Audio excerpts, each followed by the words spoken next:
how long should you massage your cleanser into your skin? Well, that completely depends on what's on your face. So if you are wearing no makeup, you've just had a normal day with moisturiser and SPF, probably massaging for about 30 seconds would be more than enough, because you want to break down any SPF on the skin, because remember, this is designed to stay on your skin for as long as possible. So you want to break down this SPF and any dirt, sweat, dust, excess oil that's on the skin. So a good 30 seconds just to really massage into the face, get the circulation going, and then you can rinse off. And I still recommend double cleansing in the evening.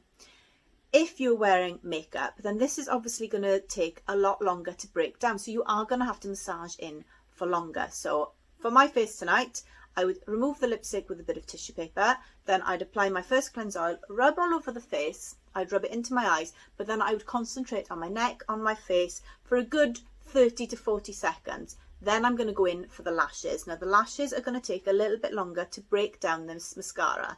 So I will gently rub the eyelashes themselves. I don't actually rub the eyes, just gently rub the eyelashes until I feel that they're soft.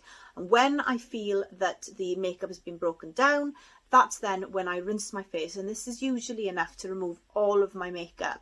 Now, if you're then following with a second cleanser, so maybe a cleanser that's active ingredients that you don't want to use on the eyes, if you do notice you still have a little bit of eye makeup left, you can use a little bit of cleansing oil just to go in a second time.